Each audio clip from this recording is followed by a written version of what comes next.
अस्सलामु अलैकुम। अऊज़ु बिल्लाहि मिनश शैतानिर रजीम। बिस्मिल्लाहिर रहमानिर रहीम। रब्बि इश्रह ली सदरी व यस्सिर ली अमरी वहलुल उक़दतम मिन लिसानी यफ़क़हू क़ौली। अच्छा बेटा, आप में से जो रीसेट वाले हैं, रीसेट वाले कुछ आए हैं आज? ठीक है, ठीक है, ठीक है। चलो, तो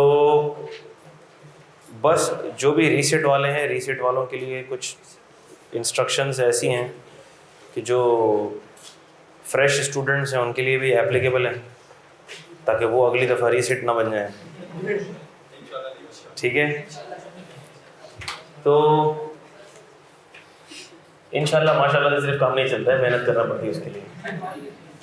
ठीक है, तो पहले 5 मिनट लूँगा सिर्फ मैं गाइडेंस फॉर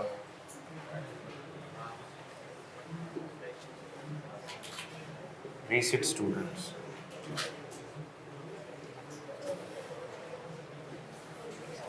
चलो, बहुत सिंपल सिंपल सी कुछ बातें हैं।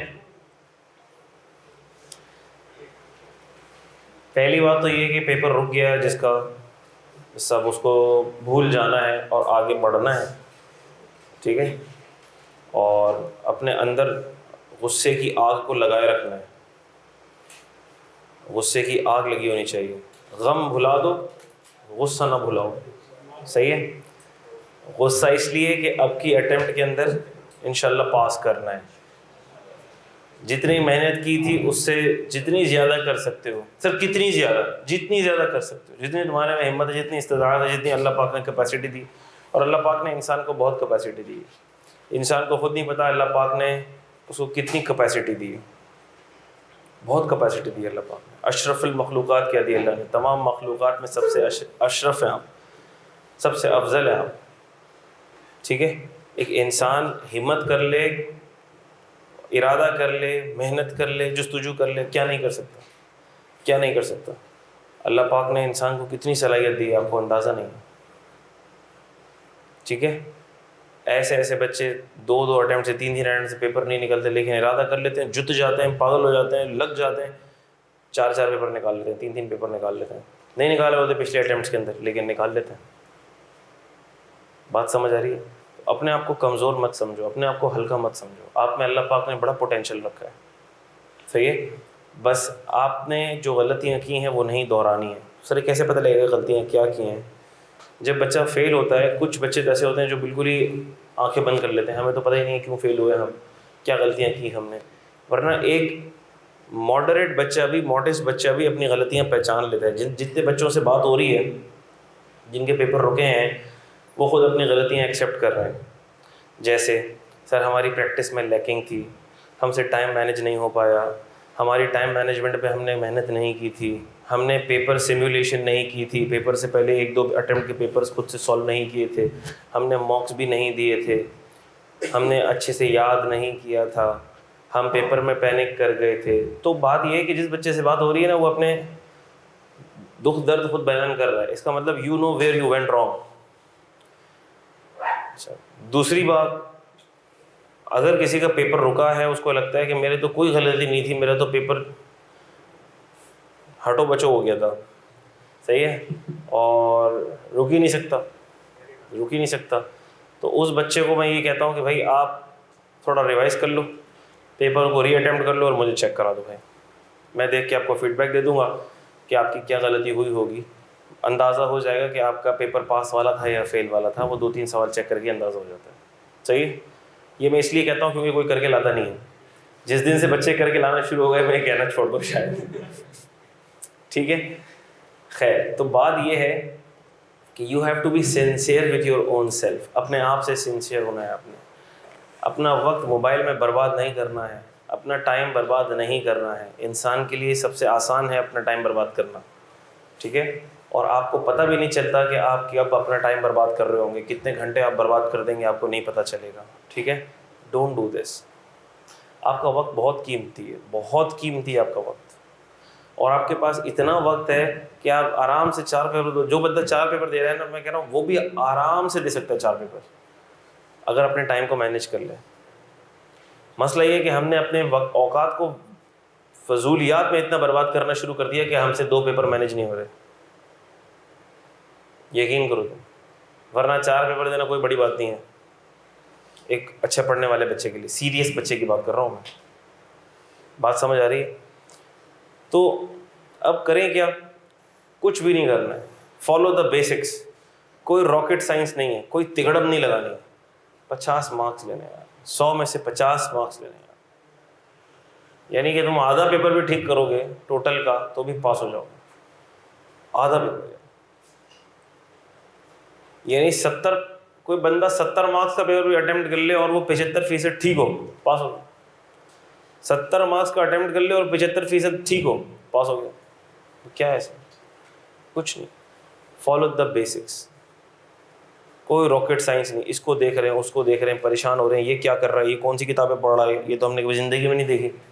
छोड़ दो भाई उसको। आप अपने ट्रैक पर चलो, जो ट्यूटर आपको बता रहा है, जो टीचर आपको बता रहा है। बड़े की बताई हुई बात को फॉलो करोगे, इंशाअल्लाह ताला आसानी होगी।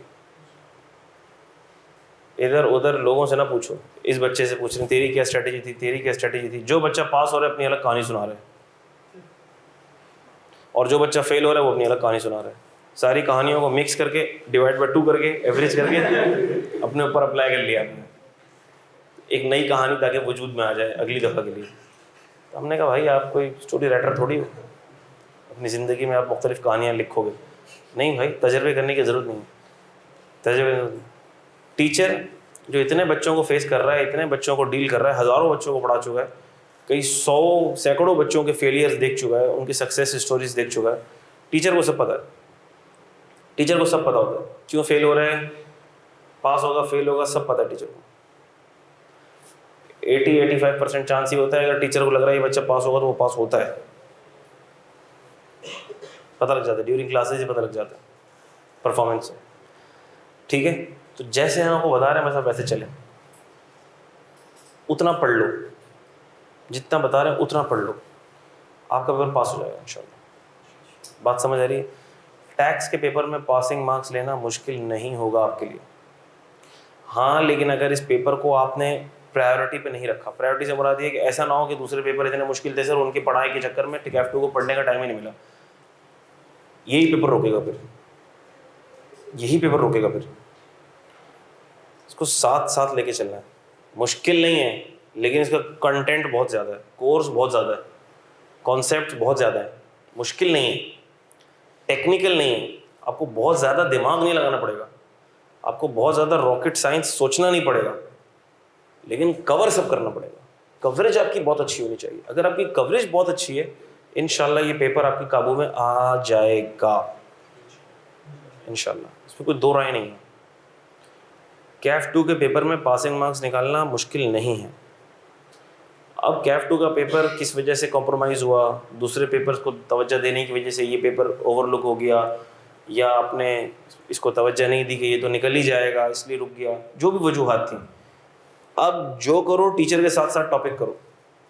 तो जो बच्चे जिनका रुक चुका वो दोबारा दे रहे हैं, उनको तो एक एज हो गया हासिल, उनको तो एक एज हो गया, एडिशनल एज हो गया हासिल। पहले भी पढ़ा है, दोबारा पढ़ रहे हैं, तो कॉन्सेप्ट मज़ीद पक्के हो जाएंगे, मज़ीद फर्म हो जाएंगे, मज़ीद फर्म हो जाएंगे। तो वो तो ये भी कर सकते हैं कि टीचर जब टॉपिक पढ़ा रहा है तो घर से थोड़ा सा पहले से प्रिपेयर करके आ जाएं उसको, और टीचर से वो फिर वो सवालात कर लें जिसमें उनको मसला है कि सर ये चीज़, ये इस टॉपिक में कमी रह गई थी, ये बता दें। तो वो तो पहले से प्रिपेयर्ड होंगे यार, वो तो पहले से प्रिपेयर्ड होंगे यार, ये सवाल सर से पूछना है। लेकिन ऐसे बच्चे आजकल मार्केट में शॉर्ट है, बहुत शॉर्ट है ऐसे बच्चे। ठीक है, वो टीचर के साथ पढ़ने बड़ी बात है, पहले से क्या पढ़ के आएंगे। सही है, तो बाहर तौर हमने अपने आप को इम्प्रूव करना है, इम्प्रूवमेंट की ज़रूरत हमें ही है। ठीक हो गई बात, ऐसी कोई फक्की नहीं है जो मैं आपको दूं कि इस दफ़ा पास हो जाएगा, और पहले नहीं हुआ लेकिन इस दफ़ा ऐसी कोई दवाई दे दें सर, ऐसी कोई फक्की दे दें, ऐसा कोई दम दुरूद कर दें कि अब के पास हो जाए। पहले मेहनत, फिर अल्लाह से दुआ, अम्मा अब्बा से दुआएं करवाओ। सबसे पहले मेहनत, अल्लाह पाक इंसाफ करने वाले हैं। अल्लाह पाक देख रहे हैं आपने कितना मेहनत कितनी की, आपने एफर्ट्स डाली हैं कि नहीं डाली हैं एफर्ट्स। ठीक है, आप एफर्ट डालोगे तो फिर अल्लाह पाक की मदद आएगी, नुसरत आएगी। कोशिश, सबसे पहले कोशिश, सबसे पहले कोशिश। क्या आपको बात समझ आ रही है? ठीक है। अच्छा, हम कहाँ तक पहुँचे हुए हैं? हम पहुँचे हुए हैं सैलरी इनकम। सैलरी इनकम के अंदर भी हम बहुत आगे नहीं बढ़े हैं, आसान आसान चीज़ें हमने पढ़ी हैं अभी। तो जो सैलरी इनकम से पीछे वाली चीज़ें थीं, वो तो जो रीसेट वाले बच्चे हैं वो पोर्टल पर देख ही सकते हैं, वो कोई रॉकेट साइंस मुश्किल चीज़ें नहीं है। Taxi, residential status, basic concept, tax credits वगैरह, हेड्स ऑफ इनकम, जाहिर सी बात है यही हमारा मेन कोर डिस्कशन है। और इसमें हम सैलरी इनकम पढ़ रहे हैं। सैलरी इनकम को हम पहले थोड़ा सा रिकैप कर लेते हैं और फिर आगे बढ़ते हैं। किसी का कोई सवाल तो नहीं? क्या करें सर? गम दूर करने के लिए क्या करें? नहीं, कुछ भी नहीं करें। आप दुरूद शरीफ पढ़े, आयतुल कुर्सी पढ़े। पेपर रुकने से तकलीफ होती है, बहुत तकलीफ होती है। ये तो मैं नहीं कह रहा कि तकलीफ नहीं होती है, तकलीफ होती है। लेकिन कोई मरीज़ जिसका ऑपरेशन किया जाए, उसके ऑपरेशन में तकलीफ तो होती है, लेकिन फिर वो सेहतयाब भी तो होता है। उसके बाद फिर उसको खुशी भी तो मिलती है कि मैं सेहतयाब हो गया। क्या ख्याल है? तो इंसान जब टूटता है ना, इंसान में अल्लाह पाक ने ये सिफ्त रखी है कि जब वो टूटता है ना, वो बड़े ज़बरदस्त तरीके से बाउंस बैक करता है। ये अल्लाह पाक ने इंसान में बड़ी खुसूसियत रखी है। हालात जिसके ऊपर मुश्किल गुजरते हैं ना, वो उसको बहुत मजबूत बना देते हैं, बहुत मजबूत बना देते हैं। ज़िंदगी में देख लो तुम, जो जितने रगड़ा खाया हुआ होगा ना, वो उतना ज़्यादा मजबूत होगा, फर्म होगा, कामयाब होगा, सक्सेसफुल होगा। तो फेलियर्स भी एट टाइम्स अल्लाह पाक की एक नेमत होते हैं। उस वक्त इंसान को एहसास नहीं होता इस बात का, लेकिन फेलियर्स भी अल्लाह पाक की तरफ से एक नेमत होती है। ठीक है, कुछ लोग उस नेमत को सही से यूटिलाइज नहीं कर पाते, वो बार बार फेल होते हैं। बोलते हैं तो नेमत है, सर ने बोला था नेमत है, बार बार फेल होने। नहीं, वो फेलियर जो आपको अगली दफ़ा सक्सेस पैटर्न पर लेकर आ जाए, पाथ ऑफ सक्सेस पर लेकर आ जाए, वो नेमत है। सही है, परेशान नहीं होना है। इंशाअल्लाह ताला अगली दफ़ा ये पेपर पक्का निकल जाएगा आपका इंशाअल्लाह। सैलरी इनकम हम डिस्कस कर रहे हैं। सैलरी इनकम का हमने डिस्कस करना शुरू किया। हमने देखा सैलरी इनकम है क्या। सबसे पहले हमने देखा salary is taxable on receipt basis. Receipt basis की डेफिनेशन हमने देखी, actually received applied on behalf of employee upon instruction of employer under any law made available to the employee. Salary receipt basis पर tax होती है। Exception है in case of an employ of a private company where commissioner is of the view that salary was deferred. Salary में से कोई expense less नहीं होता। Salary की डेफिनेशन में हर वो माल जो एम्प्लॉई ने एम्प्लॉयर से रिसीव किया under employment relationship, whether of revenue और कैपिटल नेचर। उसके बाद हमने लिस्ट पढ़ी जो काफ़ी सारी चीज़ें सैलरी का पार्ट थी, pay, wage, fee, remuneration, other remuneration, gratuity, commission, bonus, work condition, supplements, bla bla bla, ये सारी की सारी चीज़ें। परक्विजिट्स, अलाउंसेस, ये सारे के सारे सैलरी का पार्ट है। Profits in lieu of salary salary का पार्ट है। पेंशन एन्युटी सैलरी का पार्ट है। Employee share option scheme salary का पार्ट है। ठीक होगी बात। परक्विजिट की डेफिनेशन पर है। परक्विजिट में हमने देखा अलाउंस तो फिक्स होता है irrespective of actual expenditure. Perquisite can be any benefit in kind or it can be a cash benefit, reimbursement of personal expenses, not a fixed amount. अच्छा, ऑफिशियल पर्पसेस के लिए अगर आपको कोई अलाउंस मिल रहा है, ऑफिशियल पर्पसेस के लिए आपको कोई भी अमाउंट मिल रहा है, तो क्या वो सैलरी के लिए अंदर ऐड होता है? नहीं होता। लेकिन अगर उसको फिक्स कर दिया जाए तो वो सैलरी में ऐड हो जाएगा। सही। परक्विजिट की डेफिनेशन हमने पढ़ी और उसके अंदर फिर एक लिस्ट थी इंक्लूडिंग ये चीज़ें भी उसमें इंक्लूडेड हैं। जैसे कि हमने देखा मोटर व्हीकल उसमें इंक्लूडेड है, मोटर व्हीकल इंक्लूडेड है, services of domestic assistants, gardener, housekeeper वगैरह वगैरह, यूटिलिटीज़ उसमें इंक्लूडेड हैं। और क्या इंक्लूडेड है? Any obligation of an employee towards employer waived by the employer or any obligation of an employee towards third person paid by the employer. Housing accommodation, FMV of any benefit in kind less payments made. और आखिरी क्या था? Concessional loan. Concessional loan हमने कहा interest free loan हो या benchmark rate से कम पर जो भी लोन हो, 10% से कम पर जो भी लोन है, एम्प्लॉई ने अवेल किया है, एम्प्लॉयर ने एम्प्लॉय को दिया है, तो लॉ ये कहता है कि this is the benefit, this is the benchmark rate से कम पर मिला है तो ये बेनिफिट है, 10% से कम पर मिला है तो बेनिफिट है, जितना कम पर मिला है वो बेनिफिट है, सैलरी में ऐड होगा। कि हमने कहा जो अगर सैलरी में ऐड होगा और यही लोन अगर किसी एनटीआर की इनकम को डिराइव करने के लिए इस्तेमाल हुआ है, यही लोन एम्प्लॉयर से लेके आपने बिजनेस इनकम इससे कोई जनरेट की, हमने एग्जांपल देखी थी, तो हमने कहा फिर ये एक्सपेंस भी लेस होगा, बेंचमार्क रेट पे लेस होगा। बात समझ आती है? क्या इसकी कोई एक्सेप्शन है? जी, 2 एक्सेप्शन है, लोन अप टू 1 मिलियन या such benefit is extended by employer where the employee has waived his interest income on his accounts maintained with the employer। Provident fund पर अगर उसने इंटरेस्ट वेव कर दिया, gratuity वगैरह पर wave कर दिया, तो हमने कहा कि फिर ये इंटरेस्ट फ्री लोन का बेनिफिट टैक्सेबल नहीं होगा। और अगर लोन मिला ही बेंचमार्क रेट से ज्यादा है तो कुछ भी बेनिफिट टैक्सेबल नहीं होगा। और अगर वही लोन कहीं एनटीआर इनकम जनरेट करने में इस्तेमाल हुआ है तो एक्चुअल इंटरेस्ट लेस हो जाएगा। सिंपल। एक्चुअल भाई, जब एक्चुअल ज़्यादा होगा, जब एक्चुअल इंटरेस्ट बेंचमार्क से ज़्यादा होगा। कितनों के पास हैंड आउट नहीं है? 1 2 3 4 गिन के दूंगा मैं, गिन के।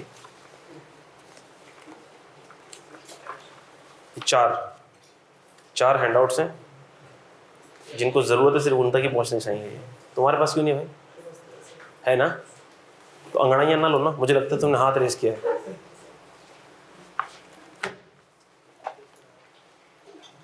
अच्छा भाई,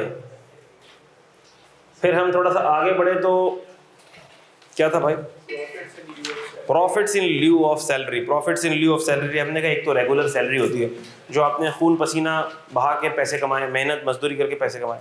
फिर हमने कहा profits in lieu of salary में वो एलिमेंट्स हैं जो ऊपर की मलाई है, जिसके लिए आपने कोई बहुत ज़्यादा मेहनत नहीं करी है, अप फ्रंट कोई पेमेंट मिल गई आपको, समझ रहे हो, लेकिन एम्प्लॉयमेंट रिलेशनशिप से मिली है, तो हमने कहा ये भी सैलरी का पार्ट है। प्रोविडेंट फंड के ऊपर बातें हम आगे करेंगे, प्रोविडेंट फंड की ज़्यादा बातें हमने नहीं करी हैं। प्रोविडेंट फंड के बाद आता है हमारे पास गोल्डन हैंडशेक स्कीम या गोल्डन हैंडशेक पेमेंट्स। हमने देखा कि ये वो टर्मिनेशन बेनिफिट्स हैं, गोल्डन हैंडशेक, जो जाते हुए वॉलंटरी लॉस ऑफ एम्प्लॉयमेंट या अंडर एन एग्रीमेंट, जिस केस में एम्प्लॉई को सिग्निफिकेंट बेनिफिट मिल रहा है। शुक्रिया, जज़ाकल्लाह। मिसाल के तौर पर एम्प्लॉई जा रहा है और उसको एक सिग्निफिकेंट बेनिफिट मिल रहा है कंपनी की तरफ से। जैसे मैंने आपको एग्जांपल दी थी कि पीआईए ने अपने एम्प्लॉइज़ को जब ले ऑफ किया तो गोल्डन हैंडशेक स्कीम लॉन्च की थी कि भाई जो जाना चाहते हैं जाएँ, ये स्कीम ऑप्ट कर लें। लास्ट सैलरी मिसाल के तौर पर अगर ₹1,00,000 है तो 10 सैलरियाँ लेके चले जाएँ, 10 लाख रुपए, ठीक है। तो ये सिग्निफिकेंट अमाउंट जब मिलेगी एम्प्लॉई को तो ये उस साल की सैलरी में ऐड हो गए, टैक्स रेट को एबनॉर्मली बढ़ा देगी। इसीलिए लॉ ने एम्प्लॉई को ऑप्शन दे दिया। क्या ऑप्शन दे दिया? या तो नॉर्मल सैलरी में ऐड करके नॉर्मल टैक्स निकाल ले, हंसी खुशी जिंदगी गुजार ले। हमने कहा सर अगर तो लेकिन टैक्स रेट बढ़ गया है बहुत ज्यादा, तो एक और ऑप्शन भी, उस गोल्डन हैंडशेक पेमेंट को separate block of income treat कर लिया जाए और उसे last 3 years average rate of tax पर टैक्स कर दिया जाए। हमने कल एग्जांपल भी देखी। कितने लोगों ने होमवर्क कर लिया? गुड, आसान है, कोई मुश्किल बात नहीं है। फिर हमने देखी तीसरी बात, consideration for an employee to enter into employment agreement. Number 1 example हमने देख ली थी कि एम्प्लॉयमेंट एग्रीमेंट में एंटर करने के लिए उसको जो इंड्यूसमेंट पेमेंट की जाएगी वो भी सैलरी है। To enter into any condition, किसी कंडीशन पे रजामंदी हासिल करने के लिए उसको कोई पेमेंट की जाएगी वो भी सैलरी है। To enter into any restrictive covenant as to past present और फ्यूचर एम्प्लॉयमेंट, तो वो भी सैलरी है। इसकी एग्जांपल्स हमने कल देख ली थी। ऐसे ही है, चलें आगे, जिंदगी में आगे बढ़ जाएं। एम्प्लॉयमेंट रिलेशनशिप, पेज नंबर 8, आसान है।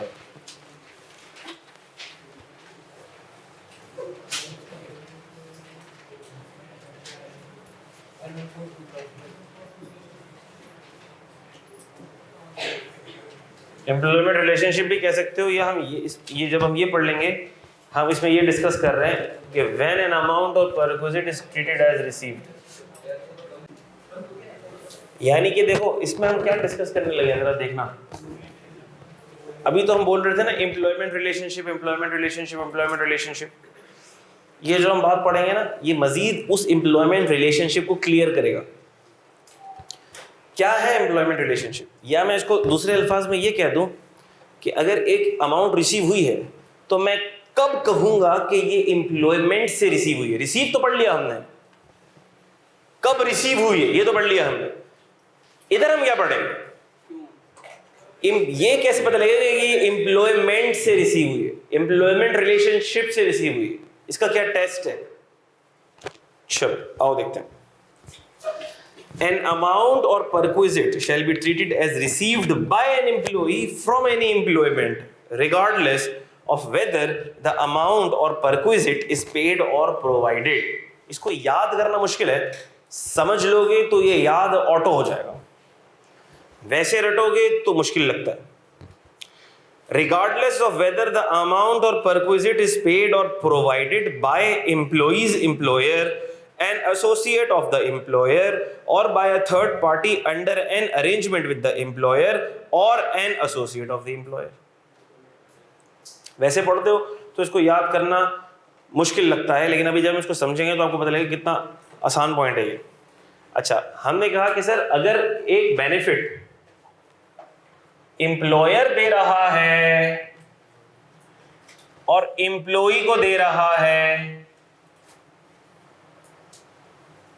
सैलरी दे रहा है, बेनिफिट दे रहा है, तो हमने कहा ये तो सैलरी है। अच्छा, लेकिन लॉ कहता है कि कोई भी अमाउंट जो इस एम्प्लॉई को मिले वो सैलरी है, रिगार्डलेस ऑफ द फैक्ट इनमें से किसी से भी मिले। किससे मिले? Sir by employees employer, employer से मिले। ये तो हमें पहले ही पता था कि एम्प्लॉयर से मिलने वाला अमाउंट तो सैलरी होता है। अच्छा, next, N associate of the employer. अगर कोई बेनिफिट इस एम्प्लॉय को मिले, एम्प्लॉयर से नहीं मिल रहा, इसके किसी एसोसिएट से मिल रहा है। मिसाल के तौर पर ये एंग्रो कॉर्पोरेशन है और एंग्रो कॉर्पोरेशन की एक सब्सिडरी कंपनी है।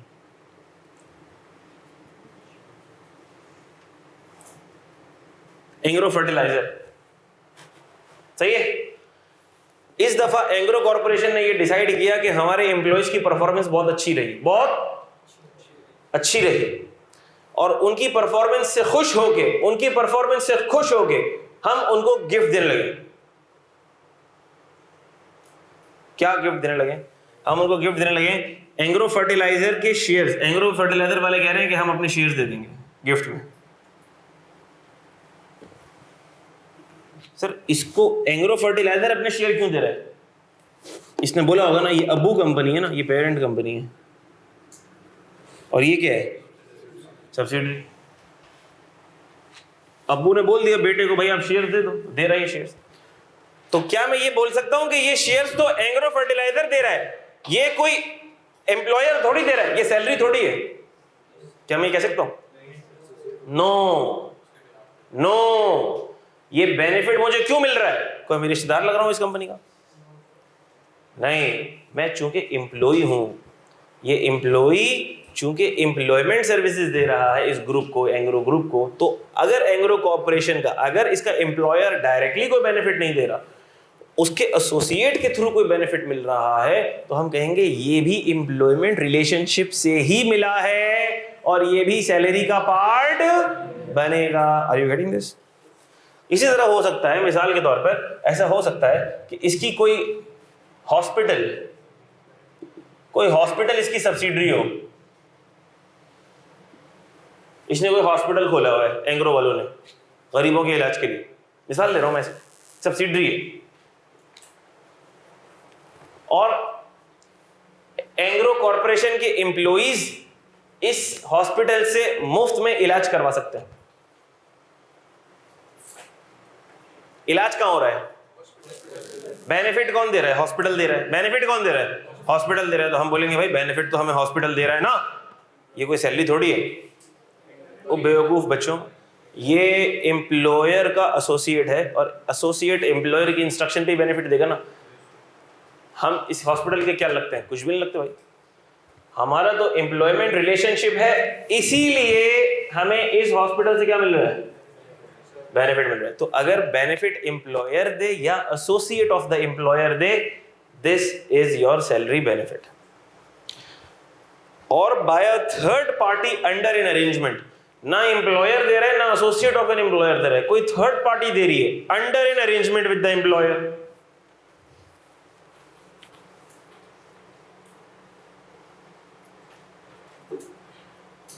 ये इंश्योरेंस कंपनी है,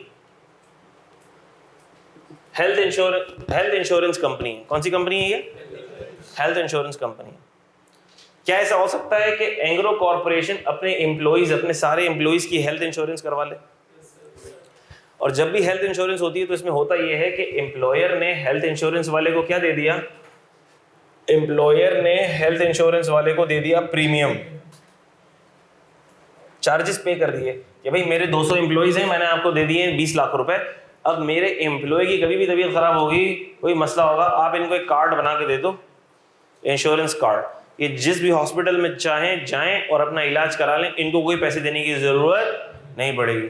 तो इस इंश्योरेंस कंपनी ने क्या किया? एम्प्लॉय को कार्ड इशू कर दिए।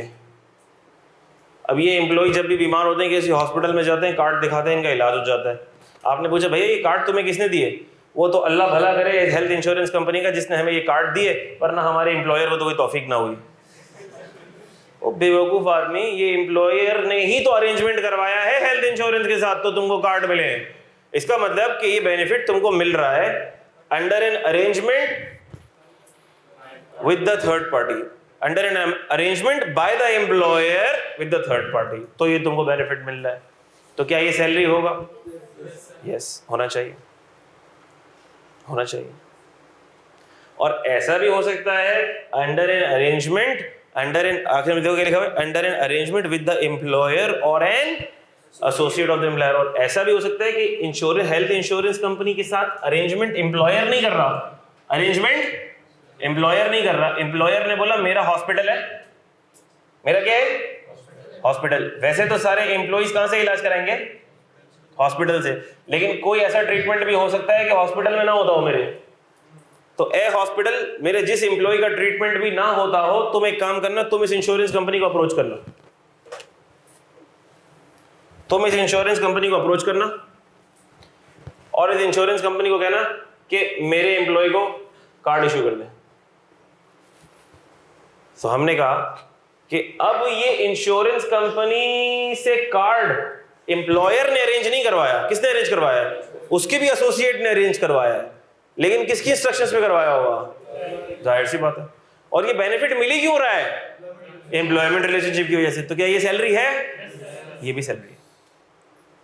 अब पढ़ो, अब ये याद हो गया, by employer, by an associate of the employer, by a third party under an arrangement with the employer और एसोसिएट ऑफ एन एम्प्लॉयर। अब याद हो गया, ये कितना सिंपल हो गया अभी।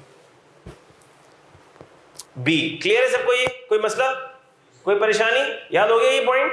B, by a past employer और प्रोस्पेक्टिव एम्प्लॉयर। पास्ट एम्प्लॉयर और प्रोस्पेक्टिव एम्प्लॉयर, कल मैंने आपको एग्जांपल दी थी, प्रोस्पेक्टिव एम्प्लॉयर की एग्जांपल दी थी मैंने। यूबीएल वाला बंदा, यूबीएल का जो ओनर था, वो स्टैंडर्ड चार्टर्ड वाले एम्प्लॉय को खींचने के लिए उसको क्या दे रहा था? ब्लैंक चेक दे रहा था। क्या वो उसका एम्प्लॉयर बन गया था?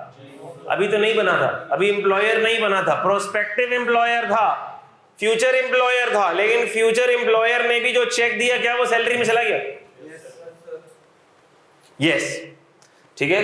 तो अगर एक एम्प्लॉय है और ये फ्यूचर एम्प्लॉयर है, और फ्यूचर एम्प्लॉयर भी इसको कोई बेनिफिट देगा, तो भी ये क्या है? सैलरी।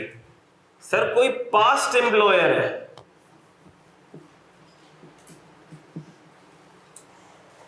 वो एम्प्लॉय को बेनिफिट दे रहा है, तो क्या ये सैलरी है? होनी चाहिए। पास्ट एम्प्लॉयर बेनिफिट दे रहा है, क्या सैलरी होनी चाहिए? सवाल, पास्ट एम्प्लॉयर एम्प्लॉय को बेनिफिट दे ही क्यों रहा है? उसका बेटा लगता है, दामाद लगता है, कोई काम रह गया होगा तो बेनिफिट दो। मैंने कहा सर वो इसलिए दे रहा है क्योंकि वो उसका कभी एम्प्लॉय रहा था, पास्ट में कोई एम्प्लॉयमेंट रिलेशनशिप रहा था, उसने उसे सर्विसेज दी थी, ठीक है, और हो सकता है कि आगे भी कभी जरूरत पड़ जाए, ठीक है, उसको वापस हायर करने की। ये तो मैं ऐसे ही कह रहा हूँ, लेकिन लॉ ये कहता है कि ये जो बेनिफिट उसको मिल रहा है, ये उसको एम्प्लॉयमेंट रिलेशनशिप की वजह से ही मिल रहा है, जो पास्ट में रहा है, कोई रिश्तेदारी की वजह से नहीं मिल रहा, कोई भाईचारे की वजह से नहीं मिल रहा। किस वजह से मिल रहा है? एम्प्लॉयमेंट। एग्जाम में एक सवाल आया, एक बंदा था मिस्टर ए, वो एबीसी हॉस्पिटल में काम करता था, उसने दूसरी कंपनी ज्वाइन कर ली, उसका एक्सीडेंट हुआ, ABC हॉस्पिटल में गया, वहाँ इलाज हुआ उसका, और हॉस्पिटल वालों ने पैसे नहीं लिए, चलिए अभी एक और एग्जामेशन आएगी, वो मैं डिस्कस नहीं कर रहा हूँ, वो हॉस्पिटल्स के लिए एग्जामेशन अलग आएगी, वो डिस्कस कर लेंगे तो इसका जवाब आपको कंप्लीट मिलेगा। लेकिन अभी अभी तक जितना हमने पढ़ा है इस हिसाब से, अगर कोई पास्ट एम्प्लॉयर से कोई बेनिफिट मिल जाए, क्या वो सैलरी है? पेंशन किससे मिल रही होती है? पास्ट एम्प्लॉयर से तो मिल रही होती है। एम्प्लॉयमेंट खत्म हो गई है लेकिन पेंशन मिल रही है, किससे मिल रही है? पास्ट एम्प्लॉयर से तो मिल रही है। क्या सैलरी है? जी सैलरी है, सैलरी। ठीक होगी बात। अगला point, to the C point. C point इसी वाले पॉइंट का उलट है, उलट से मुराद ए वाला पॉइंट ये बता रहा था, सुनना और से, ए वाला पॉइंट ये बता रहा था कौन बंदा बेनिफिट देगा तो वो बेनिफिट एम्प्लॉयमेंट रिलेशनशिप से आता हुआ कहलाएगा। और सी वाला पॉइंट क्या कह रहा है? कौन बंदा बेनिफिट रिसीव करेगा तो ये अंडर एम्प्लॉयमेंट रिलेशनशिप से रिसीव होता हुआ कहलाएगा। आओ देखते हैं, ये रिसीवर एंड से, ए वाला पॉइंट कौन से एंड से था? गिवर एंड से। सी वाला पॉइंट कौन से एंड से? रिसीवर एंड से। देखते हैं, टू द एम्प्लॉई, सर कोई बेनिफिट अगर एम्प्लॉई को मिला तो वो सैलरी है, आसान बात है सर, मसला नहीं। अगला, और to an associate of the employee, employee के एसोसिएट को मिला तो भी सैलरी है। ये क्या बात हो गई? बहुत सिंपल बात है। एम्प्लॉई का बेटा था, सीए फाइनल का रिजल्ट आया, क्वालिफाई हो गया, मिठाई देने के लिए अब्बा को ऑफिस पहुंचने वाला था, अम्मा ने बोला भाई खाली अब्बा के लिए मिठाई लेके नहीं जाओ, अब्बा के बॉस के लिए भी लेके जाओ, बाकी ऑफिस वालों के लिए भी लेके जाओ। अच्छा भाई, वो मिठाई के टोकरी ले लेके ऑफिस पहुंचा, अब्बा को खबर दी मैं क्वालिफाई हो गया। उसके अब्बा खुश हुए, भाई ये तो बहुत ज़बरदस्त हो, आओ मैं अपने बॉस के पास भी लेके चलता हूँ मिठाई, तुम्हें भी साथ लेके चलता हूँ। तो अब्बा बॉस के पास लेके चले गए, सर आज मेरा बेटा माशाल्लाह क्वालिफाई हो गया। माशाल्लाह माशाल्लाह, ज़बरदस्त, कितनी अटेम्प्ट लगी? ये बातें क्वालिफाई होने के बाद नहीं पूछी जाती। गलत बात पूछ ली ना, खुशी के मौके पर ऐसा क्यों पूछा आपने? कोई नहीं पूछता ऐसा, ये मैंने ऐसी तफरीह के लिए बोला, ऐसा कोई भी नहीं पूछता। खैर, तो बॉस खुश हुआ, माशाल्लाह भाई माशाल्लाह आपके साहबजादे तो बड़े ज़हीन निकले। अब ये तो अब्बा को ही पता है ना कब से कर रहा सीए, आपके साहबजादे तो बहुत ज़हीन निकले माशाल्लाह, सीए तो बहुत कम लोग क्वालिफाई करते हैं, माशाल्लाह ज़बरदस्त हो गया। तो इस पे तो आपको कोई गिफ्ट मिलना चाहिए मेरी तरफ से। जी जी बिल्कुल, इसीलिए तो आया हूँ मैं 3 इन्वेस्टमेंट करके। भाई ये हमारे नए एम्प्लॉयज़ जिनको बाइक्स चाहिए थी ना, उनकी चाबियाँ मेरी ड्रॉर में पड़ी हैं, ये एक बाइक मेरी तरफ से आपको गिफ्ट। सही भाई, मिसाल के तौर पर 1.5 लाख रुपए की बाइक गिफ्ट कर दी, आजकल 70 आ रही है 1.5 लाख में, देखो यार ज़माना कैसा बदल गया। 1.5 लाख रुपए की बाइक गिफ्ट कर दी, किसको गिफ्ट कर दी? क्या एम्प्लॉय को गिफ्ट हुई है? एम्प्लॉय को गिफ्ट हुई है? नहीं, उसके बेटे को, एसोसिएट को गिफ्ट हो गई उसके। तो क्या ये अब्बा की सैलरी में ऐड हो जाएगा? बेनिफिट मिल रहा गिफ्ट बेटे को, सैलरी में किसकी ऐड हो जाएगा?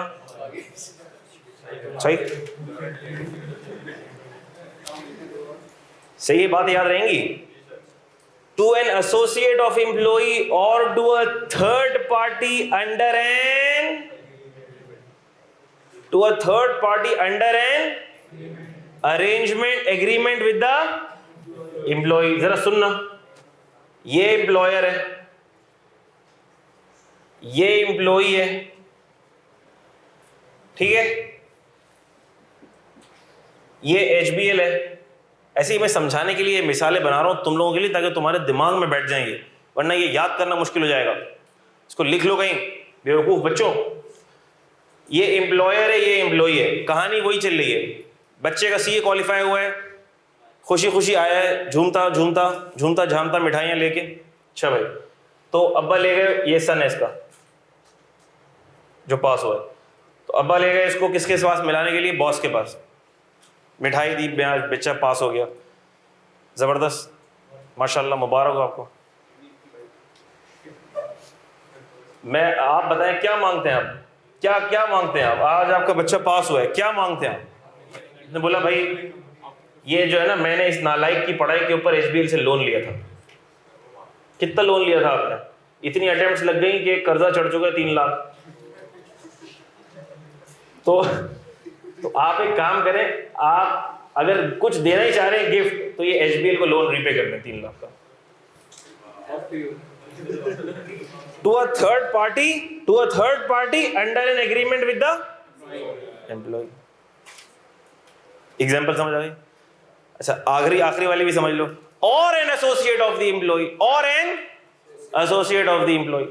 तो एम्प्लॉयर ने अब्बा से नहीं पूछा, एम्प्लॉयर ने बेटे से पूछा, बेटा माशाल्लाह क्वालिफाई हो, मांगो क्या मांगते हो। उसने बाइक नहीं मांगी, उसने बोला असल में हुआ ये था, अब आपको मैं राज की बात बता रहा हूँ, मैं इतना फेल हुआ कि अब्बा ने पैसे भी देना बंद कर दिए थे, और मैंने अपने फ्रेंड से पैसे ले लेके क्लासेस लिए हैं और पेपर की फीस दी थी। अब मुझे उस फ्रेंड को 1.5 लाख रुपए देने हैं, तो आप जो मुझे गिफ्ट देना चाह रहे हैं, तो आप काइंडली उस फ्रेंड को 1.5 लाख रुपए पे कर देना। बात आई समझ में? कुछ नहीं आई बात समझ में? इसको आप पे कर देना। तो अब एम्प्लॉयर दे किसको रहा है बेनिफिट? क्या एम्प्लॉय को दे रहा है? क्या एम्प्लॉयर को दे रहा है? क्या एसोसिएट ऑफ द एम्प्लॉय को दे रहा है? To a third party under an arrangement of the associate of the employee. ये भी क्या है? सैलरी। तो ये भी किसकी सैलरी में ऐड हो जाएगा? तो सर ये अब्बा बताएंगे ही नहीं। हमने कहा देखो ये वाली बात नहीं करना, बताएंगे कि नहीं बताएंगे। लॉ पढ़ते हुए आपको लॉ का एसेंस पढ़ना है, कोई बताएगा या नहीं बताएगा इससे लॉ और उसकी रूलिंग चेंज नहीं होती, ठीक है? पेपर में तो आपको रिक्वायरमेंट दी हुई होगी ना, पेपर में ये थोड़ी लिखोगे नहीं बताने की जरूरत नहीं टैक्स वाले को, टैक्सेबल ही नहीं होगा, नहीं ऐसी कोई उल्टी सीधी बात है नहीं लिखना। तो अभी याद हो गया आपको कितना आसान है। एम्प्लॉयमेंट रिलेशनशिप क्या भाई? कोई भी बेनिफिट जो कौन दे? एम्प्लॉयर दे, एसोसिएट ऑफ द एम्प्लॉयर दे, any third party under an arrangement with the employer और associate of the employer. Past employer दे, फ्यूचर एम्प्लॉयर दे, किसको मिले? एम्प्लॉय को मिले, या एसोसिएट ऑफ द एम्प्लॉय को मिले, या third party under an agreement with the employee और एसोसिएट ऑफ द एम्प्लॉय। याद हो गया? और भी लोग आते हैं, एसोसिएट की डेफिनेशन पढ़ेंगे तब पता लगेगा कौन आता है, ठीक है? अभी ये समझ लें, कॉपी करो प्लीज, बातें नहीं होंगी बेटा। एम्प्लॉय की डेफिनेशन बड़ी आसान सी है, एम्प्लॉय की डेफिनेशन पढ़ लो। Means any individual engaged in employment. कितनी टेक्निकल डेफिनेशन है। एम्प्लॉय कौन है भाई? जो इंगेज हो जाए किसमें, वो एम्प्लॉय है। इतनी प्यारी डेफिनेशन है। Include an employed director. अगर किसी डायरेक्टर को भी आपने एम्प्लॉय कर दिया है, नाम उसको डायरेक्टर दे रहे हो, लेकिन वो है एम्प्लॉयड डायरेक्टर, सैलरी मिल रही है उसको, तो वो भी क्या है? एम्प्लॉय ही है। सही है? एम्प्लॉयर कौन है? Employer means any person who engages, जो एम्प्लॉय को इंगेज करे वो एम्प्लॉयर है। एंड रिम्यूनरेट्स एन एम्प्लॉय, और साथ में क्या भी दे? माल भी दे, मुफ्त में नहीं। एम्प्लॉयमेंट इंक्लूड्स एम्प्लॉयमेंट में ये चीजें भी शामिल है। क्या? डायरेक्टरशिप और any other office involve in the management of a company. Directorship involve है, यानी कि कोई डायरेक्टर है किसी नाम से। अब ये तो आम होता है, देखो 2 तरह के डायरेक्टर्स होते हैं। एक तो वो डायरेक्टर्स होते हैं जो बाय नेम डायरेक्टर्स होते हैं, director finance, director marketing, director production, यानी कि जो सीनियरिटी को जाहिर करने के लिए डायरेक्टर का वर्ड लगा दिया जाता है। एक तो वो डायरेक्टर्स होते हैं, ठीक हो गई बात? तो वो तो एम्प्लॉय डायरेक्टर्स ही होते हैं, उनको सैलरी मिलती होती है 10 लाख 15 लाख, हाई भी सैलरी मिल रही होगी, लेकिन वो एम्प्लॉयज़ ही होंगे। एक होते हैं director by share holding, director by share holding, उनके शेयर्स होते हैं और वो अपने शेयर होल्डिंग की बेसिस के ऊपर डायरेक्टर बनते हैं। वो बोर्ड ऑफ डायरेक्टर्स पर होते हैं। वो किस पर होते हैं? वो बोर्ड ऑफ डायरेक्टर्स पर होते हैं, वो एम्प्लॉयज नहीं होते। लेकिन सर अगर बोर्ड ऑफ डायरेक्टर पर भी है और उसको डायरेक्टरशिप की मीटिंग्स अटेंड करने की फीस मिलती है, तो वो भी उसकी सैलरी में ही जाएगा। ये हम बाद में पढ़ेंगे, मैंने टिक करवाया था, एंड में पढ़ेंगे हम। याद है आपको? आपने टिक किया था, हाँ, लेटर टू बी डिस्कस वाले में, ये बाद में पढ़ेंगे। वो भी सैलरी होती है, लेकिन अभी ये बात हो रही है ऐसा कोई डायरेक्टर जो कंपनी के किसी ऑफिस में इन्वॉल्व है, डायरेक्टर फाइनेंस बना हुआ है। अच्छा, इसका ये मतलब नहीं है कि अगर कोई डायरेक्टर शेयर होल्डर है तो डायरेक्टर फाइनेंस नहीं बन सकता। जैसे मैंने आपको बताया, प्राइवेट कंपनी, घरेलू कंपनी में क्या होता है, बेटा है, बाप है, 3 बेटे हैं, 50% शेयर्स बाप के पास है, 10 शेयर 4 बेटों के पास है, 5 बेटों के पास है। एक बेटा डायरेक्टर फाइनेंस, एक डायरेक्टर मार्केटिंग, एक डायरेक्टर प्रोडक्शन, एक डायरेक्टर सप्लाई चेन, सबको सैलरी मिल रही है। काम भी कर रहे हैं, शेयर्स की वजह से डायरेक्टर है, काम भी कर रहे हैं, काम की वजह से भी डायरेक्टर है, दोनों से डायरेक्टर, कोई मसला नहीं। एम्प्लॉय भी डायरेक्टर भी है। The position entitling the holder to a fixed or ascertainable remuneration, और हमने कहा एम्प्लॉयमेंट इंक्लूड्स, ये चीजें सब एम्प्लॉयमेंट में आ जाती हैं। ऐसी कोई पोजीशन जो होल्डर को इंटाइटल कर रही है फिक्स्ड और असर्टेनेबल रिम्यूनरेशन पर। मिसाल के तौर पर कोई बंदा है, उसको हर महीने फिक्स रिम्यूनरेशन मिल रही है, बोले मैं एम्प्लॉय नहीं हूँ, भैया आप एम्प्लॉय हो, ठीक है, ये भी इसमें इंक्लूड हो जाता है। होल्डिंग और acting any public office, public office से बोला गवर्नमेंट ऑफिस, जो गवर्नमेंट ऑफिस में जो गवर्नमेंट एम्प्लॉइज होते हैं वो भी गवर्नमेंट की क्या है, एम्प्लॉइज। तो ये तो आसान सी बात थी। कभी एक आध नंबर की डेफिनेशन लिखने को आ जाए तो आपको लिखनी आनी चाहिए। एग्जाम्पल, अच्छा ये मैं आपको बता चुका हूँ कि अगर कोई एम्प्लॉय पार्ट टाइम एम्प्लॉय है तो वो भी एम्प्लॉयमेंट में कहलाता है, ठीक है। मैं Hafiz Bilal Rana is an employ of a company, he comes to office only 4 hours in a day, he received 18,000 salary from the company, explain the reasons that he is considered as an employ of a company और not. So although he is a part-time employee of a company, however the amount so received shall be treated as salary income for the year, ठीक है, उसको fixed ascertainable amount मिल रही है, ठीक है, वही बात। एम्प्लॉयमेंट रिलेशनशिप है, इंगेज कर लिया है, रिम्यूनरेशन मिल रही है, तो ये सारी बातें लिख देना। अब बताओ, कभी ये बुक के अंदर ही लिखा हुआ है ये, अब ये किसी वक्त एग्जाम में आ जाएगा ना, ये 2 लाइनें लिख नहीं पाएंगे बच्चे। क्यों एम्प्लॉय है, सैलरी क्यों है ये, सर सैलरी तो सैलरी होती है, क्यों का क्या मतलब है, होती है सैलरी, मिलती है सैलरी, अच्छा रीजन लिखना होता है। खैर, एक बड़ा मसला जिसकी वजह से हमारे स्टूडेंट्स के मार्क्स नहीं आ पाते पेपर्स में, वो है lack of expression, lack of answer delivery, ठीक है, लैक ऑफ आंसर डिलीवरी। जब आप लोग लिखते हैं आपको कुछ पता नहीं चलता होता आप क्या लिख रहे हैं, कुछ पता नहीं चलता आप लोग क्या लिख रहे हैं, ठीक है। जो बच्चे लिख के लाते हैं और दिखाते हैं, सर जरा देखें आप बताएं, उनको पता लगता है कि क्या क्या मिस्टेक्स की हैं उन्होंने। कई दफ़ा ऐसा हुआ कि स्टूडेंट के दिमाग में बिल्कुल ठीक है, कॉन्सेप्ट बिल्कुल ठीक है, लाए मुझे चेक कराया, मैं बोले ये आपने क्या लिखा है, सर ये तो आंसर लिखा है। मैंने कहा जो आप कह रहे हैं या जो आप कह रही हैं वो लिखा हुआ तो नहीं है, लिखा हुआ कुछ और है, ठीक है। So try to make your expressions, delivery of answer more accurate, ठीक है। अंग्रेजी पे भी थोड़ा ध्यान देना पड़ेगा, आप कहना कुछ चाह रहे हैं कह कुछ जाएंगे तो मसला हो जाएगा, ठीक है। पाकिस्तान सोर्स सैलरी किसको कहते हैं, अच्छा ये बहुत आसान कॉन्सेप्ट है, सैलरी के अंदर ही ये डिस्कस है, ज्योग्राफिकल सोर्स इनकम बाकी जगहों पर ये डिस्कस नहीं होगा क्योंकि वहाँ थोड़ा सा टेक्निकल होता है, सैलरी का आसान है। तो पाकिस्तान सोर्स सैलरी किसको कहेंगे और फॉरेन सोर्स सैलरी किसको कहेंगे, बहुत आसान, प्रिंसिपल बड़ा आसान। पाकिस्तान से रहकर, पाकिस्तान में रहकर जो सर्विसेज दी जाएंगी, पाकिस्तान में रहकर जो सर्विसेज दी जाएंगी, एम्प्लॉयर कहीं भी हो, सैलरी मिल रही है पाकिस्तान में और सर्विसेज भी पाकिस्तान में रहकर दी जा रही हैं, तो ये क्या कहलाएगी, पाकिस्तान सोर्स सैलरी। पाकिस्तान में बैठकर काम कर रहा है, पाकिस्तान से बैठकर सर्विसेज दे रहा है, सैलरी यूके की कंपनी भिजवा रही है, सर क्या ये सैलरी कहलाएगी, पहली बात हाँ सैलरी कहलाएगी। एम्प्लॉयमेंट रिलेशनशिप इस्टेब्लिश हो गया है, सैलरी कहलाएगी।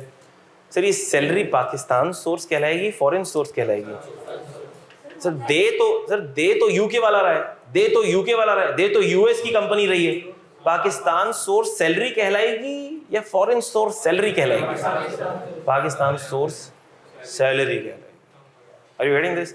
आपने जो सवाल किया, अगर एक बंदा यहाँ से बैठकर फ्रीलांस सर्विसेज प्रोवाइड कर रहा है तो फ्रीलांस सर्विसेज जो प्रोवाइड करता होता है उसको पैसे मिल रहे हैं, ये एम्प्लॉयमेंट रिलेशनशिप स्टैब्लिश नहीं होता।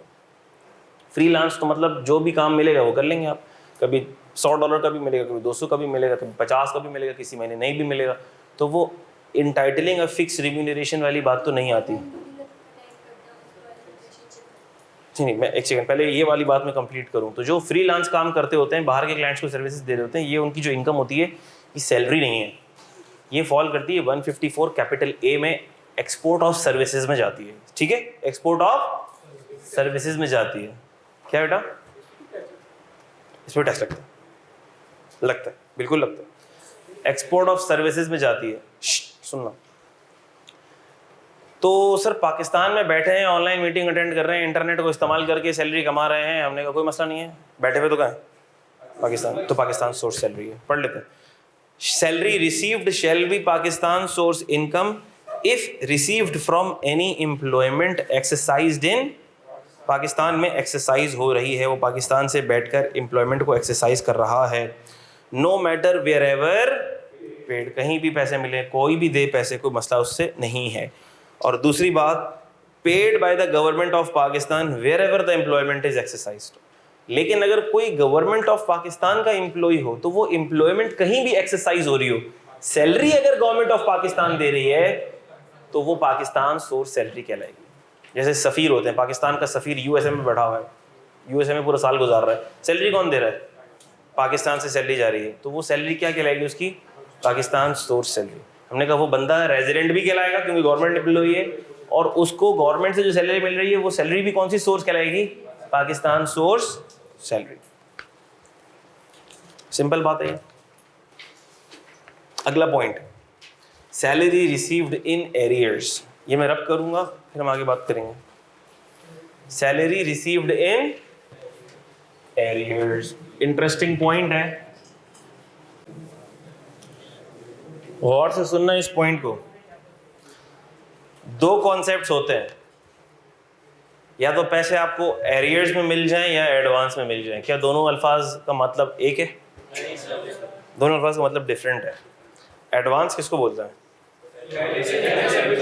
पहले से ले ली। सिर्फ सर्विसेज तो हमने नहीं दी हैं, अभी इनकम अर्न नहीं की है, ड्यू नहीं हुई है, हमने पहले से रिसीव कर ली है, एडवांस में रिसीव कर ली है। तो क्या अगर सैलरी एडवांस में रिसीव कर ली जाए तो हमें ट्रीटमेंट पता है? 1 जुलाई 23 से साल शुरू है, 30 जून 24 पर ख़त्म है, 12 महीने हैं। हर यूँ समझो हर महीने की 30 तारीख को सैलरी मिल रही है, तो 12 महीनों की 12 सैलरी मिलेंगी। लेकिन मिसाल ले रहा हूँ मैं, ये जो बंदा है मिस्टर ए, ये अपने घर में कुछ रेनोवेशन वगैरह करवा रहा है, तो अगर इसको रेनोवेशन करवाने के लिए कुछ एडवांस सैलरी की ज़रूरत पड़ी, इसने अपने एम्प्लॉयर को बोला कि मुझे जुलाई, अगस्त और सितंबर ये 3 सैलरियां आप प्लीज़ मुझे एडवांस में दे दें, क्या ट्रीटमेंट होगा?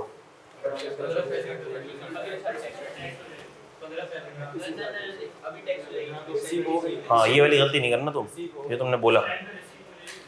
जब सैलरी रिसीव होती है तो टैक्स होती है। रिसीव कब हो गई ये? टैक्स ईयर 2024 में रिसीव हो गई। 12 महीनों की 12 सैलरियां प्लस 3 एडवांस सैलरियां, कितनी हुई? इसका मतलब सर अगर सैलरी एडवांस में रिसीव हो जाए तो सैलरी रिसीव्ड के अंदर आ गया, और 15 सैलरियां टैक्स ईयर 2024 में टैक्स हो जाएंगी। कोई रॉकेट साइंस बात नहीं है, ये तो हम पढ़ चुके हैं। सही है। ये हम क्या पढ़ने लगे? Salary received in arrears. इसका मतलब क्या है? इसका मतलब ये है कि सैलरी जो पास्ट में हमें शायद टाइम पे रिसीव ना हुई हो, लेकिन इस साल में रिसीव हो रही है। मिसाल के तौर पर ऐसा हो सकता है कि टैक्स ईयर 2023 गुजरा पुराना और टैक्स ईयर 2022 गुजरा, और इस कंपनी की पॉलिसी ये थी कि जो सैलरी है 3 सैलरी के बोनस मिलता था, यानी कि 3 लाख का बोनस इधर मिलना चाहिए था और 3 लाख का बोनस इधर मिलना चाहिए था। कंपनी के कैश फ्लो इश्यूज की वजह से ये 3 लाख का बोनस इधर ना मिल सका, और कंपनी ने ये 3 लाख का बोनस इधर दे दिया। यानी कि अब जो बोनस मिला वो मिला कितना, देखो जरा। हमने कहा टैक्स ईयर 22 का मिला 3 लाख, टैक्स ईयर 23 का मिला 3 लाख, और 24 का तो मिला ही 24 में।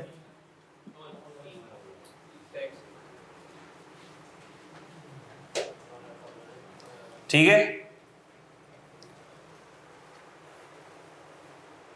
लाख रुपए सैलरी थी। अभी तो मैंने एडवांस समझाने के लिए बताया था आपको, यानी कि 12 महीनों की 12 लाख तो सैलरी हो गई है इसकी। 12 लाख सैलरी के साथ इसको 3 बोनसेस इस साल रिसीव हो गए। अब 2024 वाला बोनस तो इसी साल का था, ठीक है। अभी इसको इग्नोर कर दो, ये अलग मैंने सिर्फ समझाने के लिए बताया था, इसको पार्ट नहीं बनाना, ठीक है। हमने कहा 12 months 12 salary, lakh into 12 lakh salary हो गई। ये वाला बोनस और ये वाली सैलरी, ये तो इसी साल की थी ना, 15 लाख। एरियर्स कौन से हैं? ये दोनों एरियर्स अमाउंट है जो इस साल से पर्टेन नहीं करती, पुराने सालों से पर्टेन करती है, लेकिन मिल किस साल गई? इस साल मिल गई, इस साल मिल गई। हमने कहा सर इस साल मिल गई तो अब करें क्या, करें क्या, करें क्या? खुशी मनाओ ना भाई, मरे हुए पैसे मिल गए। बेवकूफ़, मिल कहाँ रहे थे ये पैसे? अब मिल गए तो खुश हो।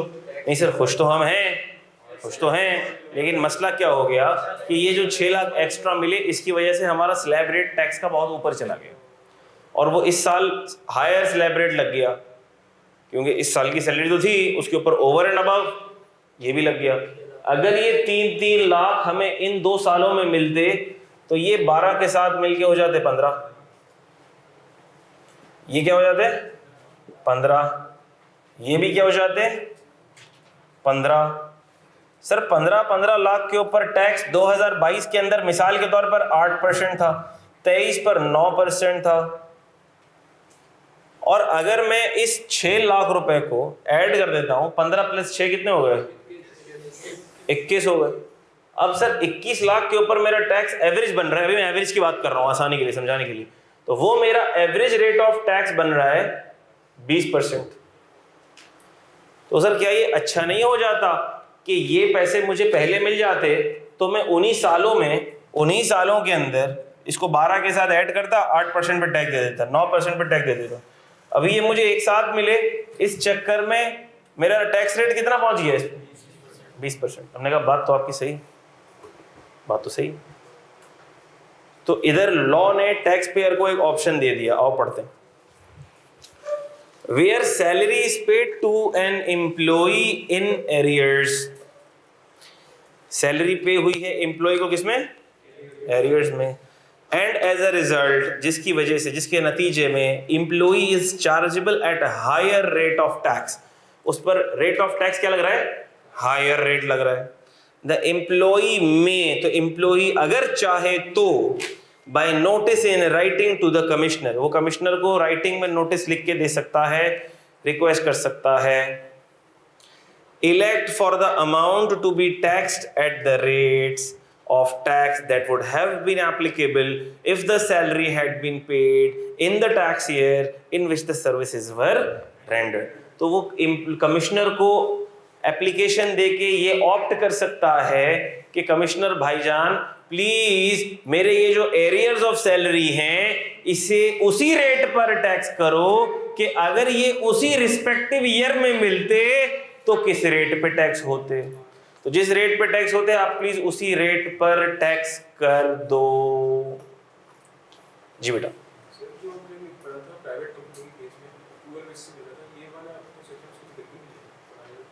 ये वाला सेक्शन उससे उसके साथ मत इसको गिनो, लेकिन हम ये कह रहे हैं कि इधर भी इसे अक्रूवल बेसिस पर ही लेके जा रहे हैं बेसिकली हम। वो इवेंट अलग था, वो तो ये था कि हम जानबूझ के सैलरी डिले कर रहे हैं तो कमिश्नर ने जबरदस्ती उसको क्या कर दिया था? अक्रूवल बढ़ा दिया था। यहां पर हमें ऑप्शन दिया जा रहा है, यहां पे क्या दिया जा रहा है? ऑप्शन दिया जा रहा है कि आप चाहो तो ये रिस्पेक्टिव बोनस उसी साल के टैक्स रेट पर टैक्स कर सकते हो। क्या ये बात आपको समझ आ रही है? ये ऑप्शन किसके पास है?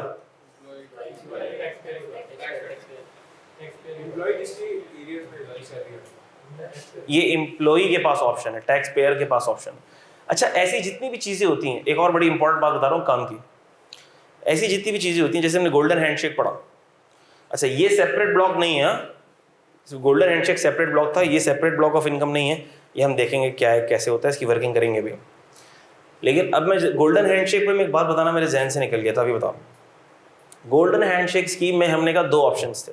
एक ऑप्शन तो ये था सैलरी में ऐड करके सैलरी के साथ टैक्स कर दो, दूसरा ऑप्शन ये था last 3 years average rate of tax के ऊपर इसको टैक्स कर दो। मुझे ये बताओ क्या ऐसा हो सकता है कि पिछले तीनों टैक्स ईयर के अंदर उसकी सैलरी 6 लाख से कम हो? कैसे हो सकता है? और क्या ऐसा हो सकता है कि पिछले तीनों सालों के अंदर उसके ऊपर टैक्स रेट एप्लीकेबल हो 0? और जिस साल वो छोड़कर जा रहा है, गोल्डन हैंडशेक स्कीम की अमाउंट लेकर जा रहा है, उस साल उसकी सैलरी हो गई 10 लाख 12 लाख गोल्डन हैंडशेक मिला के, तो उसका टैक्स रेट बन रहा है 12% 15%। उसने कहा 15% बन रहा है। Last 3 years average rate of tax देखता हूँ, वो कितना बन रहा है? मैंने कहा 0 + 0 + 0 divide by 3 is equal to 0। क्या करें? हमने कहा सर उस केस में तो पक्का वो सेपरेट ब्लॉक पे लेके जाएगा, क्योंकि उसके ऊपर लास्ट 3 इयर्स का एवरेज रेट क्या बनेगा? 0।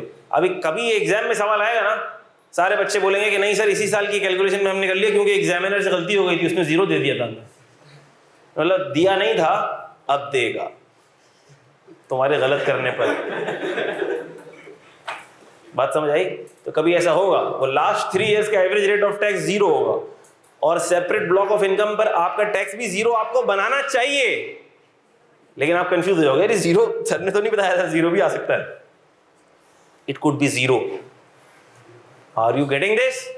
इट कुड इवन बी 0 कि अगर लास्ट 3 इयर्स में कोई टैक्स ही नहीं था तो लास्ट 3 इयर्स का एवरेज रेट ऑफ टैक्स क्या है? 0। तो अब सेपरेट ब्लॉक ऑफ इनकम वाली अमाउंट को आप 0 पर टैक्स करोगे तो वो टैक्स भी क्या बन जाएगा? 0 बन जाएगा। क्या बात समझ आ रही है? यहां पे भी this hold goods here as well. मिसाल ले रहा हूं मैं, इसकी इन दोनों सालों के अंदर 5 लाख सैलरी थी, 5 लाख सैलरी थी, 5 लाख सैलरी थी, 5 लाख सैलरी थी, लाख रुपए का बोनस मिल गया। इस साल सैलरी बढ़ के हो गई है इसकी पूरे साल की 8 लाख। पिछले सालों का लाख रुपए का बोनस किधर मिल गया इसको? 24 में। इसने बोला अगर मैं लाख रुपए वाला बोनस पीछे के साल में टैक्स करा लूं तो टैक्स नहीं लगेगा, और ये 1 लाख वाला इधर ले जाऊं तो भी टैक्स नहीं लगेगा। तो इसका मतलब कि फिर इसके उन 2 बोनसेस पे कोई टैक्स नहीं लगेगा। क्या ये बात समझ आ रही है? कभी एग्जामिनर कंफ्यूज करने के लिए ऐसी अनयूजुअल सिचुएशन भी दे सकता है। आपको पता होना चाहिए, आपके कॉन्सेप्ट क्लियर होंगे तो आप उसका ट्रीटमेंट ठीक करेंगे। क्या ये जो मैंने बातें की आपको समझ आई? आसान बातें थी, मुश्किल नहीं थी। क्या ये बातें क्लियर है? यानी कि मैं सिर्फ इतना कह रहा हूं, apply the principle, whatever is the result, if the result is 0 let it be, in short, simple.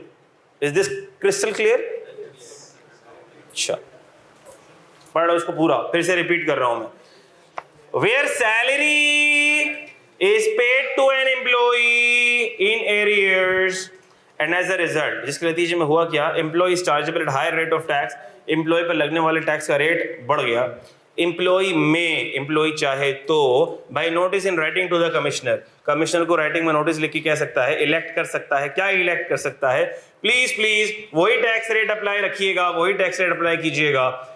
That would have been applicable if the salary had been paid to the employee in which the services were, जिस साल मैंने services दी थी उसी साल जो rate applicable था, please वही rate लगा दीजिए।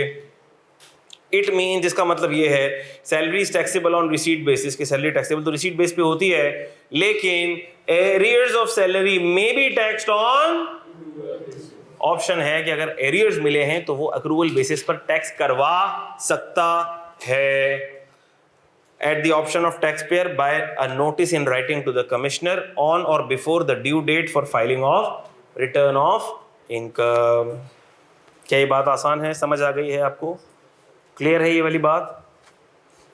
सवाल देखो, मार्च 2008 कैफ, mister W received an amount of 50,000 as arrears of salary pertaining to tax year 2008 in tax year 2009। तो ये तो मैंने बोनस की मिसाल दी है, बड़ी अमाउंट की मिसाल दी है, लेकिन अगर क्या छोटी अमाउंट भी होगी तो ये ऑप्शन एक्सरसाइज हो सकता है? जाहिर सी बात है। 2008 की अमाउंट है 50,000 की, मिल कब रही है? 2009 में। Discuss the options available with mister W under the income tax ordinance and what matters should he consider in deciding the best option. तो यही वाली ऊपर वाली कहानी एप्लीकेबल होगी और आप इसे लिख देंगे। इसी पॉइंट से रिलेटेड एक क्वेश्चन आया एग्जाम में, आओ देखते हैं।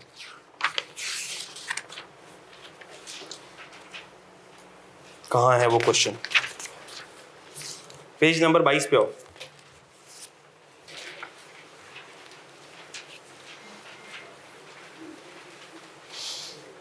पेज नंबर 22 पर मार्च 2021 का एक सवाल नजर आ रहा है आपको? रीड कर रहा हूं मैं ये सवाल, बातें नहीं होंगी बेटा, रीड कर रहा हूं मैं ये सवाल। एज अ टैक्स कंसल्टेंट, आपको इज्जत दी जा रही है, टैक्स कंसल्टेंट कहा जा रहा है, पहले तो खुश हो जाओ।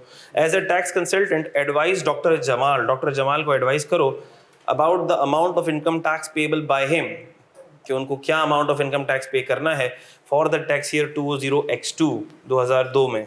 ठीक है, अच्छा भाई सवाल क्या है पढ़ लेते हैं।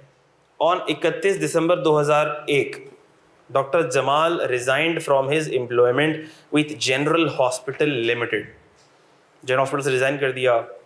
इन January 20X2 he received the following amounts in final settlement, और ये अमाउंट उसको फाइनल सेटलमेंट में मिली। 6 lakh as leave encashment, बहुत अच्छी बात है। 8.51 million from recognised provident fund, 85,10,000 रुपये मिले उसे, कहाँ से? रिकॉग्नाइज्ड प्रोविडेंट फंड से, जिसके बारे में अभी हम कुछ नहीं जानते हैं। 1.3 million and 1.7 million as salary arrears relating to 20W9 and 20XO respectively, यानी कि अभी 2002 चल रहा है, अगर अभी टैक्स ईयर 2002 चल रहा है तो टैक्स ईयर 2001 उससे पहले आएगा, और उससे भी पहले क्या आएगा? 20XO, नीचे देखो पूरा सीक्वेंस गिवन है डब्बे में। तो अभी टैक्स ईयर 2 चल रहा है, टैक्स ईयर 2 चल रहा है, ठीक है। तो हमने कहा प्रीवियस ईयर से रिलेट करते हैं, ये 2 एरियर्स हैं जो प्रीवियस ईयर से रिलेट करते हैं।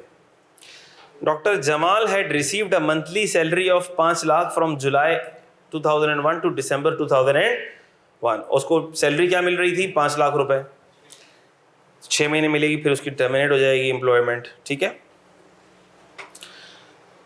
His taxable income and tax liability during the preceding 4 tax years were as under, ये 4 सालों की टैक्स लाइबिलिटी दी हुई है, ठीक है। अब हमने बताना ये है कि टैक्स कितना बनेगा, तो क्या करना चाहिए हमें इसमें?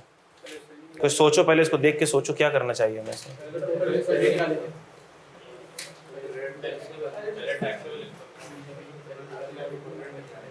पहले क्या निकालेंगे?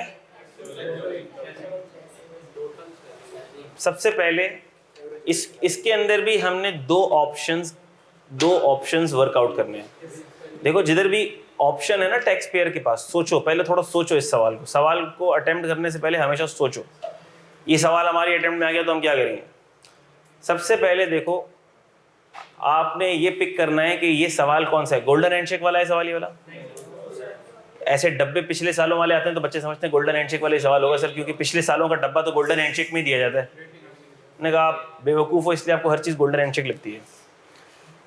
ये एरियर्स ऑफ सैलरी दी हुई है आपको, पुरानी सैलरी इस साल मिली है, और एग्जामिनर ने आपको ये डब्बे इसीलिए दिए हैं ताकि आप एरियर्स ऑफ सैलरी को रिस्पेक्टिव ईयर के अंदर टैक्स करके दिखा सको।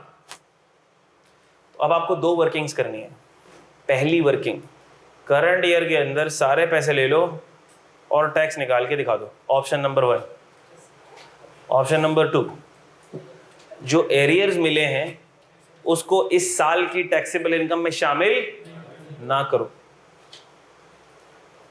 उसको इस साल की टैक्सेबल इनकम में शामिल ना करो, ठीक है, और उस पर अलग से रेट लगा दो। कौन सा वाला?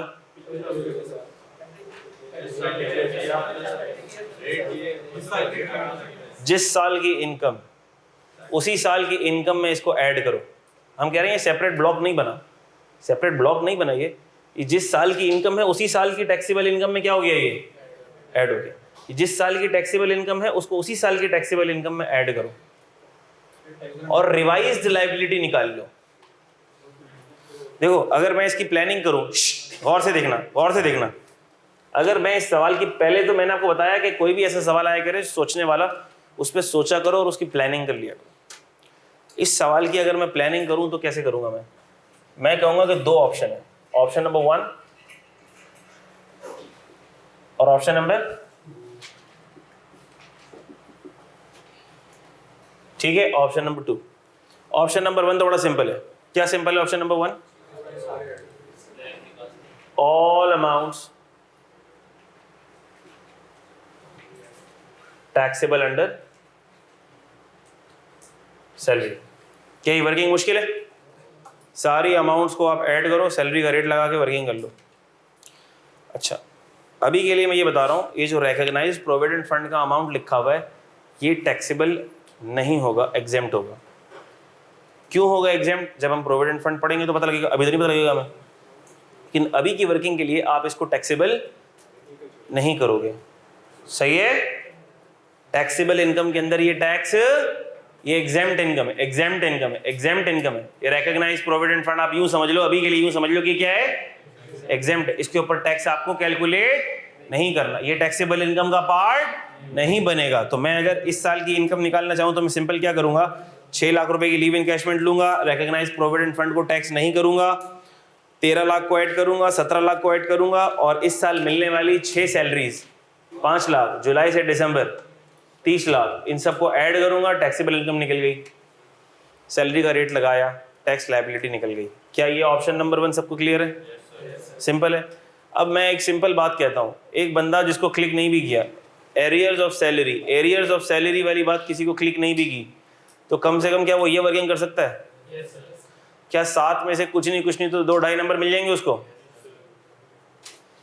तो मैं ये कह रहा हूं कि देखो, मार्क्स को लेना आसान है, एक सवाल में सारे मार्क्स मुश्किल नहीं होते लेना, 2 नंबर तो मिल ही जाने चाहिए उसको। अगर कोई नॉर्मल वर्किंग भी करता है और नॉर्मल सैलरी निकाल के उसका टैक्स निकाल देता है, इसको आखिरी वक्त के लिए रखे, अगर समझ में नहीं आ रहा, वैसे तो आना चाहिए फौरन, आसान सा सवाल था, लेकिन अगर किसी को ना भी आता हो तो ऐसे सवाल को रखे वो आखिरी वक्त के लिए, जिसमें उसकी राइटिंग गंदी हो जाती है, तबीयत से गंदी हो जाती है इसकी राइटिंग, और उसके अंदर फिर वो ऐसा इंप्रेशन दे कि बस आता मुझे सब है, सवाल मुझे पूरा आता है, बस ये वक्त की कमी की वजह से मैं अपने जौहर ना दिखा सका, और तेजी के अंदर अटेम्प्ट करना शुरू करे, जितना आ रहा है वो तो कर ले थोड़ी गंदी राइटिंग के अंदर, और उसके बाद फिर लकीर खींच के जैसे एग्जामिनर ने कॉपी छीन ली हो जैसे करते करते बस एग्जामिनर ने छीन ली, वरना आता मुझे सब था, इसके बाद भी करता मैं और कंक्लूजन भी लिखता, आता भले उसको ना हो, और उसने कॉपी दे दी। तो हमने कहा फिर भी उसको 7 में से 2-2.5 मार्क्स, 2 मार्क्स तो मिलने चाहिए। मैं होता तो 2 मार्क्स तो दे देता उसको, पूरे 7 ना भी देता तो। क्या बेटा? नहीं, लगने वगने पे मार्क्स नहीं मिलते बेटा, दिखाना पड़ता है। ऐसे फीलिंग आ रही है, मुझे फीलिंग आ रही है मेरे पेपर पास हो जाएगा, क्या मेरा पेपर पास हो जाएगा? नहीं, उसके लिए आपको अटेम्प्ट करना पड़ेगा पेपर। नहीं, वर्किंग करके कंक्लूजन लिखेंगे ना, ऐसे थोड़ी सर मैंने बस आयतल कुर्सी पढ़ी, आंखें बंद करके दिल में आया ऑप्शन 2 ही फिजिबल है, कैलकुलेशन नहीं करी, हमने कहा नहीं भाई मार्क्स वार्क्स नहीं मिलने वाले उसके आपको। ठीक होगी बात? अच्छा ये देख लो इधर, क्योंकि ये होमवर्क दूंगा, ये आप करके लेकर आएंगे। ये वाला तो ऑप्शन आसान है, ऑप्शन 2 पे आ जाओ। ऑप्शन 2 पे हमने कहा आप टैक्सेबल सैलरी निकालेंगे बिल्कुल उसी तरह से, लेकिन उसमें से क्या एक्सक्लूड कर देंगे? Arrears, excluding arrears. आप टैक्सेबल सैलरी निकालेंगे और उसके ऊपर टैक्स रेट लगाएंगे, और क्या निकाल लेंगे? टैक्स लायबिलिटी निकाल लेंगे। ये यूं समझ लो कि ये आ गई आपके पास ए निकाल लिया आपने, एक अमाउंट आ गई, ए आ गई आपके पास। फिर आप क्या करेंगे? हमने कहा फिर हम ये करेंगे कि कौन से सालों का एरियर्स है वो?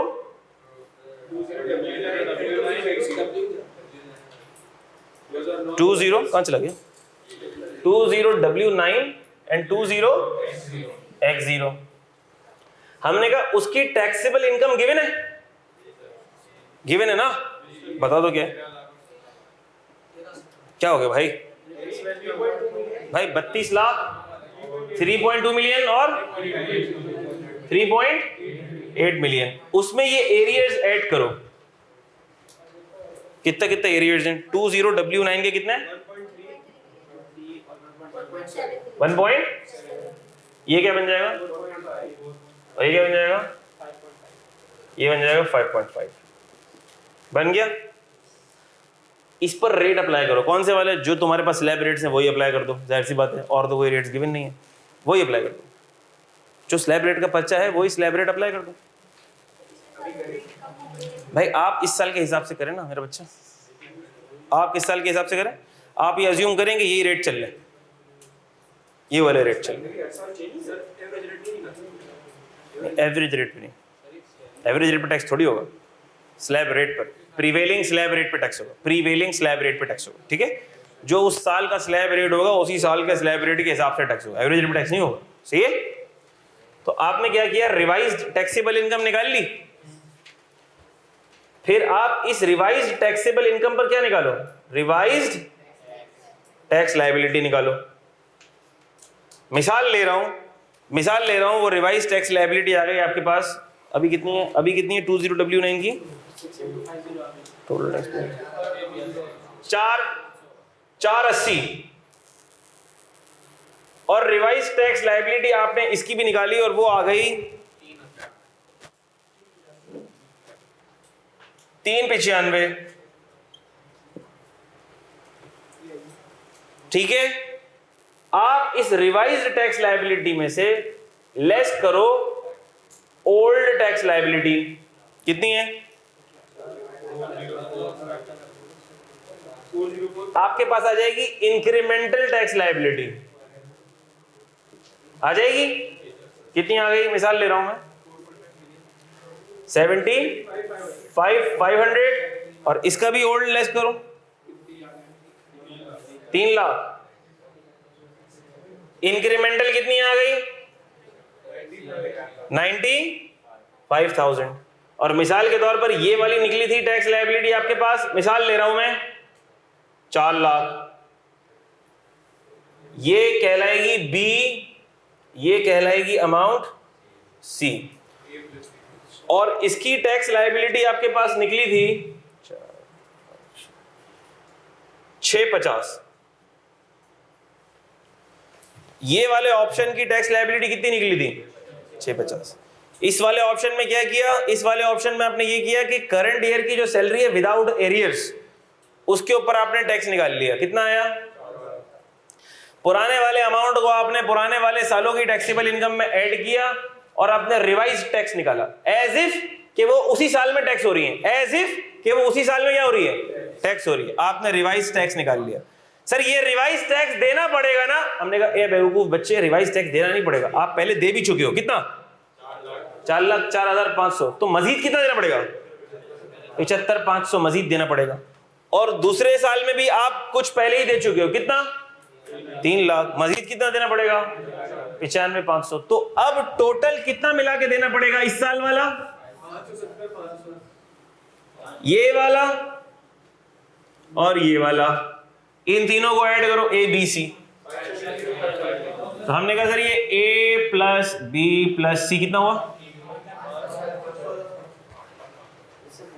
ए प्लस बी प्लस सी। अबे 6 भी नहीं होगा यार, 8 लाख 5 5,70,500। और ये कितना आ रहा है, 650। दोनों में से कौन जीता, ये बड़ा है ना? हाँ, हमने कहा सर ये टैक्स बड़ा है, बड़ा तो है लेकिन इस केस में टैक्स बड़ा है और बड़े वाले टैक्स को हम एक्सेप्ट नहीं करते हैं। क्या ये सवाल की प्लानिंग समझ आ गई आपको? क्या ये अटेम्प्ट आप खुद करोगे, कल दिखा दोगे मुझे? कल मैं ये सवाल देखूंगा आप लोगों का। ठीक होगी बात? ये आपका होमवर्क है, पूरी प्लानिंग मैंने कर दी है। ये आप लोग मुझे सॉल्व करके दिखाओगे कि आप लोगों ने क्या सॉल्व किया, कैसे सॉल्व किया। किसी को अगर इस प्लानिंग में डाउट है तो मुझे बता दो। क्लियर है ये सबको? हाँ बोलो बेटा। हाँ हमारे पास वही है, क्या करें, मजबूरी है।